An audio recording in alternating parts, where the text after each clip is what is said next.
Hi everyone, welcome to my new video. और आज हम लोग Sky Gold and Diamonds Limited के बारे में डिस्कस करेंगे। ओके, सो इसका जो कॉन कॉल अनाउंस हुआ है, मतलब कॉन कॉल में जो जो बातें हुआ है उसके बारे में हम लोग आज डिस्कस करेंगे। ओके, सो Q3 का जो रिजल्ट आया है वो कंपेयर टू Q2 बहुत ही बढ़िया है और ईयर ऑन ईयर भी बहुत बढ़िया ग्रोथ दिखाया है। ओके, कंपनी ने। सो Q2 का जो रिजल्ट आया था वो 750 करोड़ के करीब था। अभी Q3 का जो टॉप लाइन का जो ग्रोथ हुआ है वो 1000 करोड़ चला गया, मतलब ऑलमोस्ट 25% का ग्रोथ हुआ है, 30% का ग्रोथ हुआ है, sorry. On the other hand profitability में भी बहुत बढ़िया इंक्रीज हुआ है, मतलब profitability quarter on quarter same, मतलब ऑलमोस्ट सेम रहा है। कंपनी का जो मैनेजमेंट ने जो इस क्वार्टर गाइडेंस को दूसरी बार मतलब रिवाइज किया है। मतलब पिछले क्वार्टर में कंपनी का जो कंपनी ने जो गाइडेंस दिया था वो था 5300 crore. On the other hand next मतलब Q2 में कंपनी का कॉन कॉल जब अनाउंस हुआ था वो गाइडेंस को रिवाइज करके मतलब FY27 का गाइडेंस रखा था 6300 करोड़। अब इस कॉन कॉल में कंपनी ने गाइडेंस को और इंक्रीज किया है, मतलब अभी वो रहा है कंपनी 7300 करोड़ के करीब करेगा। ओके, सो मतलब इसका मतलब क्या समझ में आता है कि कंपनी का जो कंपनी का जो प्रोडक्ट पोर्टफोलियो मतलब पूरा गोल्ड ज्वेलरी सेक्टर में एक बहुत ही बढ़िया डिमांड है। Okay, on the other hand company ने FY25 का भी गाइडेंस दिया है, मतलब रेवेन्यू का गाइडेंस दिया है, वो है 3200 करोड़। मतलब उनका जो दो एक्स्ट्रा डिवीजन है, स्पार्कलिंग चेन्स और वो मंगलसूत्र वाला जो डिवीजन है उसको ऐड करके। ओके, सो कंपनी ने लास्ट 3 क्वार्टर में कितना किया है, 2500 करोड़, और गाइडेंस कंपनी ने कितना दिया है पूरे साल का, 3200 करोड़। ओके, सो कंपनी को और 700 करोड़ करना है, जो कि इजीली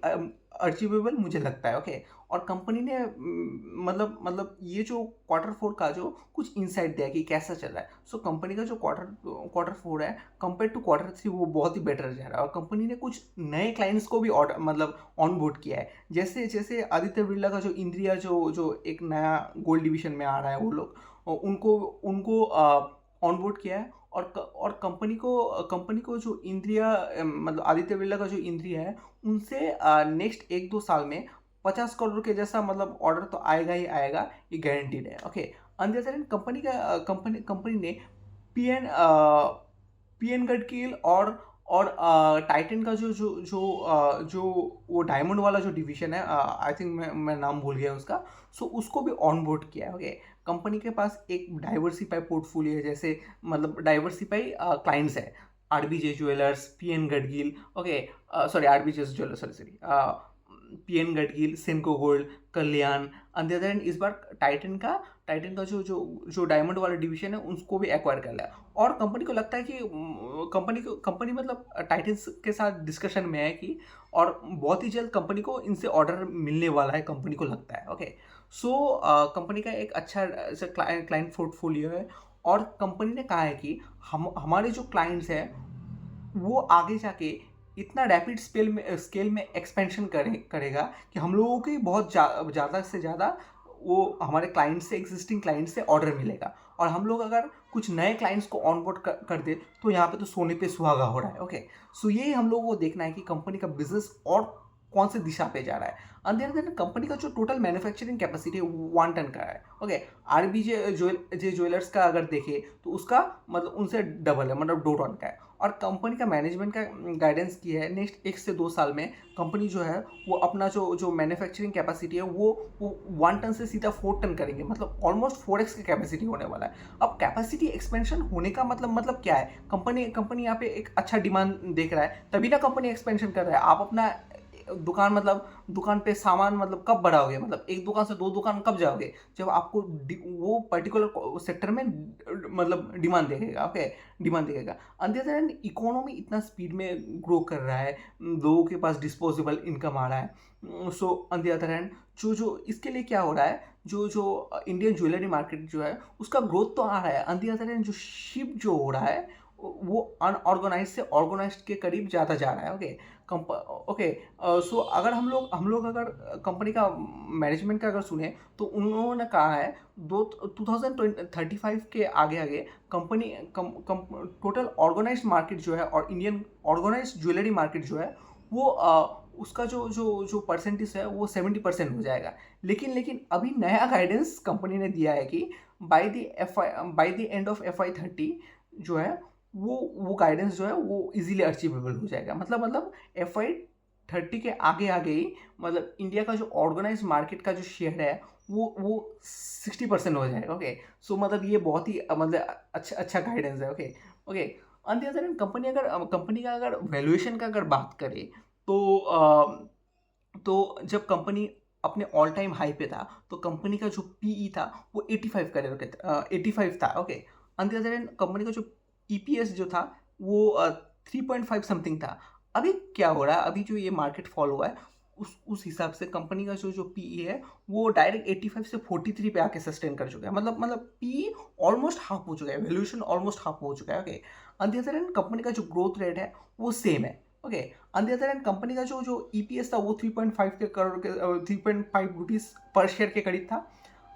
अभी इस क्वार्टर में इस क्वार्टर में ट्रेडिंग 12 मंथ में कंपनी का जो ईपीएस दिखा रहा है वो 7.5 दिखा रहा है। ओके, अगर ये गाइडेंस कंपनी ने अचीव कर लिया तो शायद मुझे लगता है कि इसका जो जो ईपीएस है वो 9 रुपये पर शेयर हो जाएगा, 9 या 10 रुपये पर शेयर हो जाएगा। सो इसका क्या मतलब है, अगर कंपनी का अगर पी ग्रीव होता है, मतलब सपोज कंपनी का पी अभी 43 है, सो कंपनी का पी ग्रीव होके 60 हो जाए। Okay, 60 on the other hand EPS अगर 10 हो जाए सो कितना होता है, 600 होता है। तो आपका जो शेयर प्राइस है वो 600 होता है। अभी कंपनी का शेयर प्राइस क्या है, अभी कंपनी का शेयर प्राइस ऑलमोस्ट 320 रुपये है। सो 320 रुपये से ये डायरेक्ट 600 रुपये चला जाएगा। सो ऐसे करके हम लोगों को देखना है कब शेयर प्राइस इंक्रीज होता है। ओके, तो शेयर प्राइस कैसे इंक्रीज होता है, पीई इंटू ईपीएस। सो हम लोगों को पीई पे भी ग्रोथ चाहिए, ईपीएस पे भी ग्रोथ चाहिए। सो पीई का ग्रोथ कब होता है, जब कंपनी का जब कंपनी का रेवेन्यू में बहुत स्पीड में एक्सपेंशन देखने को मिले। जब कंपनी का पी फुल स्पीड में ग्रो होता है तब कंपनी का पीई का एक्सपेंशन होता है। On the other hand EPS का एक्सपेंशन कब होता है, जब कंपनी का अगर प्रॉफिटेबिलिटी बढ़ जाए। ओके, तब so PE into EPS is equal to share price. Okay, so ये हम लोगों को देखना है आगे जाके कि कंपनी का बिजनेस किस दिशा पे जा रहा है। और कंपनी ने एक एसेट लाइट मॉडल पे एक बिजनेस शुरू किया है। मतलब कंपनी जो है पहले जो है खुद गोल्ड इन्वेंटरी बाय करके कंपनी को डिज़ाइन करके सप्लाई कर देता था। अभी एक नया डिवीजन कंपनी का आया है कि वहाँ पे क्लाइंट्स जो है वो स्काई गोल्ड को इन्वेंटरी खरीद के देंगे और स्काई गोल्ड सिर्फ उसका डिज़ाइन करेगा। सो इससे क्या होगा, कंपनी का जो जो जो पोर्टफोलियो में जो है उसमें एसेट लाइट मॉडल का जो ये जो डिवीजन है वो इंक्रीज होगा। सो इससे क्या होगा, कंपनी का जो रिसीवेबल्स जो है वो घट जाएगा। ओके, सो ये प्रॉफिटेबिलिटी में इंक्रीज होगा। On the other hand share price में भी हमें इजाफा देखने को मिलेगा। On the other hand company का मानना है कि जो एसेट लाइट वाला जो डिवीजन है उसका पोर्टफोलियो में बहुत ही आने वाले समय में इंक्रीज हमें देखने को मिलेगा। ओके, सो यही बात है ओवरऑल, और हमें देखना है कि ये बिजनेस किस दिशा पे जा रहा है। ओके, सो ये हम लोगों को क्वार्टर ऑन क्वार्टर ट्रैक करना पड़ेगा। That is called the active investing. Okay, so bye.